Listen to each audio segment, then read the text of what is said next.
Assalamualaikum warahmatullahi wabarakatuh. Waalaikumsalam warahmatullahi wabarakatuh. Okey, jom kita sama-sama baca doa belajar. Bismillahirrahmanirrahim. Alhamdulillahirabbil alamin wassalatu Allahumma aftah alaina hikmataka wa anshur alaina min khadaini rahmatika ya arhamar rahimin. Rabbi shrah li sadri wa yassir li amri wahlul 'uqdatam min lisani yafqahu qawli. Amin ya rabbal alamin. Okey, terima kasih sebab tolong saya bagi kerjasama, join sama-sama kelas pada petang ini. Okey, tanpa melengahkan masa lagi, kita terus sahaja dengan pembelajaran kita pada petang ini. Semua bolehlah kalau buka kitab tu boleh tengok muka surat berapa? Muka surat 36. Okey.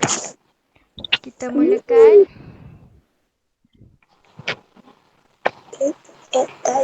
Okey, hari ni petang ni kita nak belajar tentang perkara-perkara yang mewajibkan kita ni sebagai umat Islam untuk menyucikan diri kita, iaitu mandi wajib.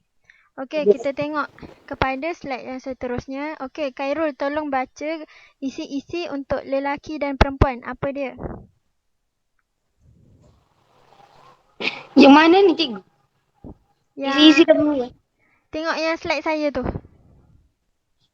Sulit. Boleh zoom lah. Keluar darah head. Yang Nampak, lelaki dengan perempuan, kotak biru tu. Oh. Keluar mani. Lagi? Bersetubuh. Okey, lagi satu.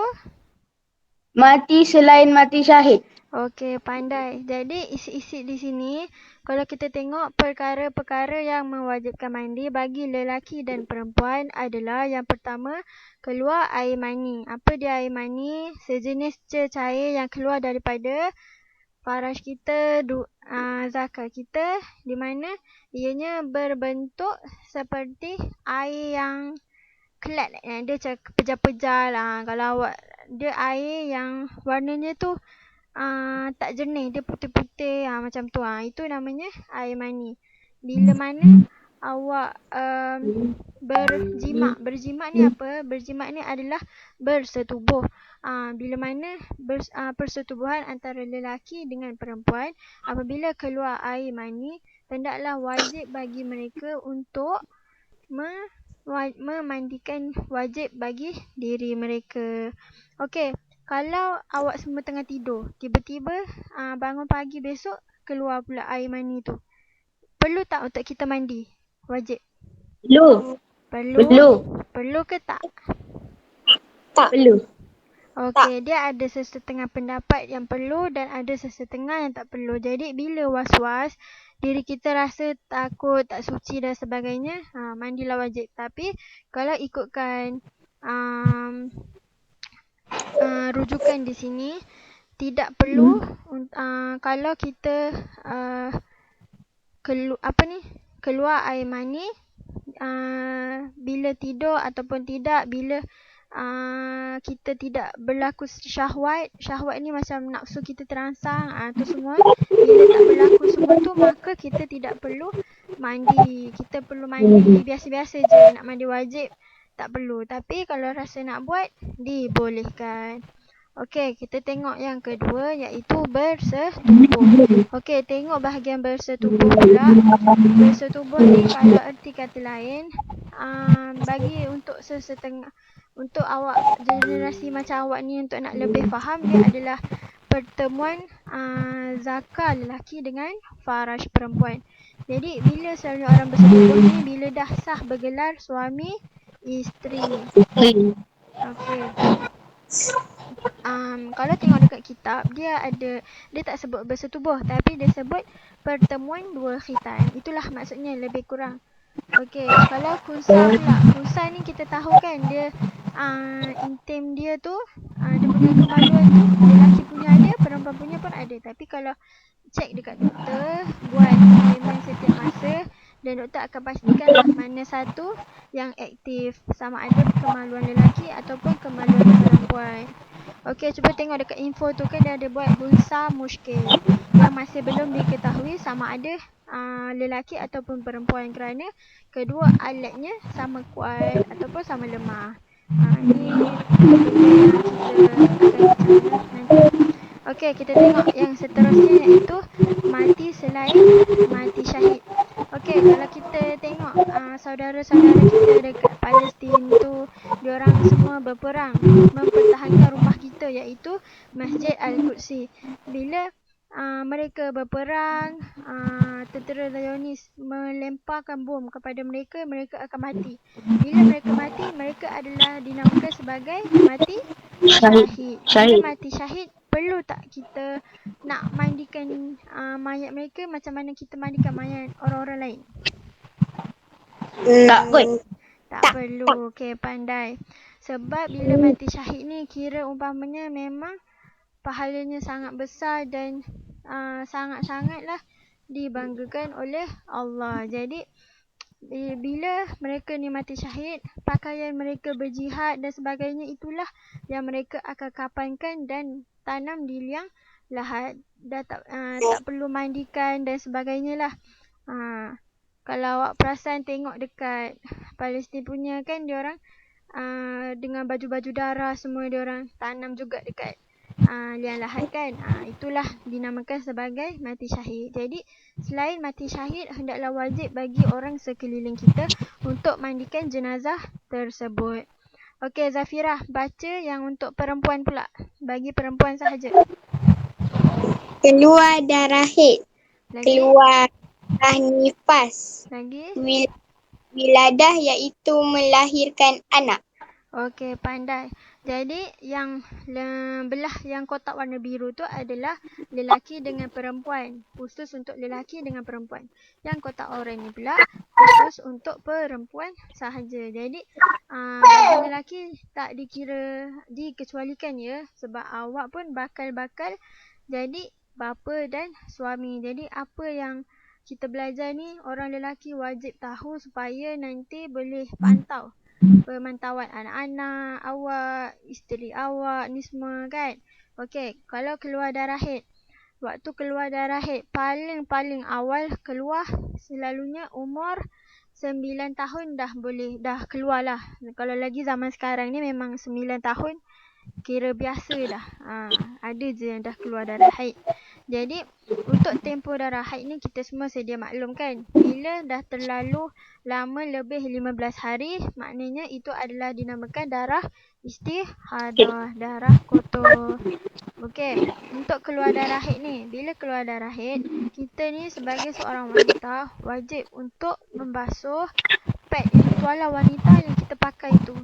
Dia tak ada dalil. Dalil tak dalam Islam tak ada ditetapkan, dikhususkan dalil kita kena basuh tuala wanita. Tapi kita basuh kenapa? Sebab nak elakkan daripada kekotoran. Sebab darah haid ni kan kotor, baunya busuk dan sebagainya. Jadi untuk mengelakkan bau tu merebak, sebab itulah dibasuh dan dibuang di tempat yang sesuai. Okey, yang kedua adalah darah nifas. Okey, darah nifas ni apa? Darah yang keluar mengiringi sewaktu kita bersalin. Okey, bila dah melahirkan, kalau contoh Zafira dah lahirkan anak nanti kan. Nanti waktu awak lahirkan anak tu, tengah lahirkan anak tu keluar darah, itulah yang dinamakan darah nifas. Jadi wajib untuk Zafira mandi wajib. Jadi apa beza darah nifas dengan darah wiladah? Dia ada beza. Darah nifas ni semasa awak bersalin. Darah wiladah ni selepas awak bersalin. Okey, pandai.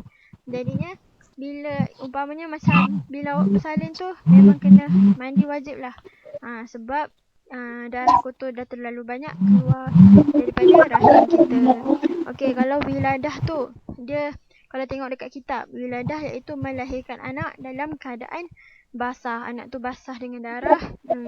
Itulah yang dinamakan darah wiladah. Tapi ada pendapat yang asal apa dia kata? Kelahiran dalam keadaan yang kering wajib juga mandi. Sedangkan ada pendapat yang lain, muqabil al-asah, jika bayi tu kering tak perlu mandi.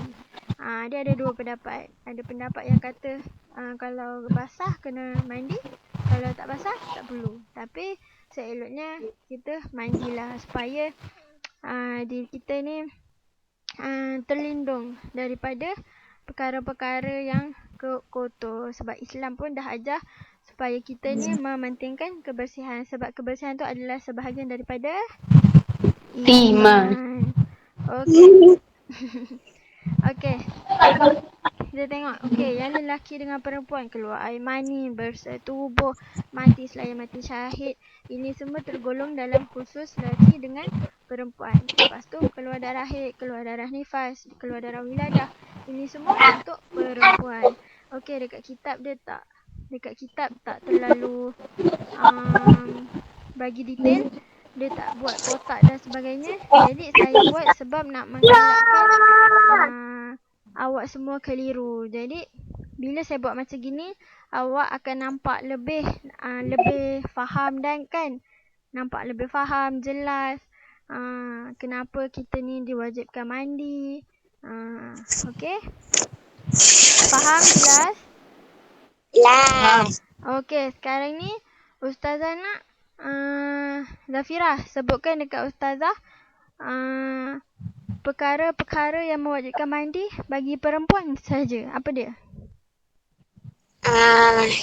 Keluar darah haid, Hmm? keluar darah nifas, Pandai. wiladah. Wiladah. Okey, pandai. Okey, Khairul, apa perkara untuk lelaki dengan perempuan yang diwajibkan bagi mereka ni untuk mandi wajib? Apa dia? Kata cikgu. Okey.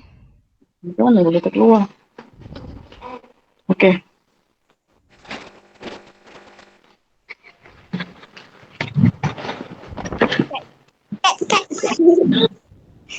Dah. Dah. Yang Okey, apa perkara yang mewajibkan mandi bagi lelaki dengan perempuan? Sebutkan 3. keluar mani. Lagi? Bersetubuh. Lagi? Mati selain mati syahid.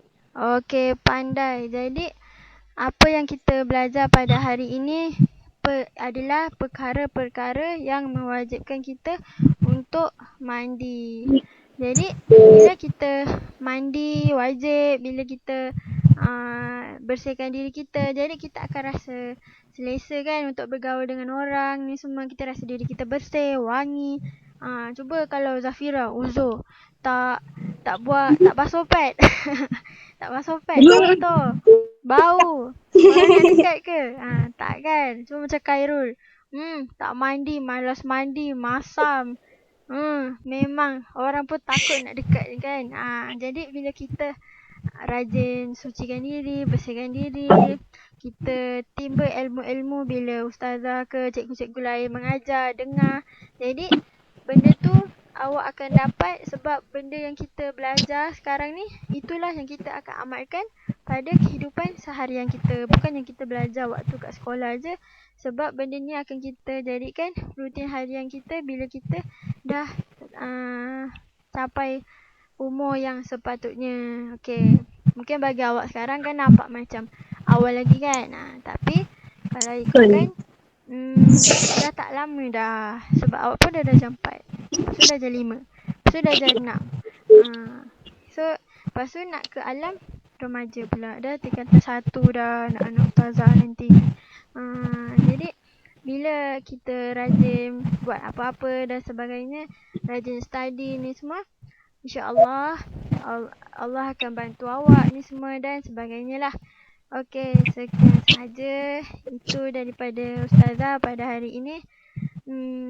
Ada apa-apa soalan ke? Tak ada. Tak ada aja. Okey. Itu sahaja. Kita baca tasbih kafarah dan surah Wal-Asr. Subhanakallahumma wa bihamdika asyhadu an la ilaha illa anta astaghfiruka wa atubu ilaik. Bismillahirrahmanirrahim. Wal 'asr innal insana lafi khusr illa alladhina amanu wa 'amilus solihat wa tawasaw bil haqq wa tawasaw bis sabr. Bismillahirrahmanirrahim. Okay.